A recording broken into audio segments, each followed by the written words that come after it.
வந்ததையா இது எந்தெந்த சாமி தந்ததையா எத்தனை பாட்ட சொன்னதையா அத சுத்துற பூமி கண்டதையா அடிச்சு வீசும் காத்துலையும் அந்த தகப்பனாச சுத்துதையா பிடிச்சு பூக்கும் விதையிலும் ஒரு வம்சத்து கதையே உள்ளதையா 100 தலைமுறை சேர்ந்து செதுக்குன ஈர நலம் இது பாறையா வாழும் வரையிலும் நீயும் விதைக்கிற கடமை இருக்கு கேளையா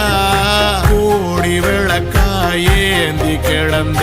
வீடும் இருண்டது ஏனையா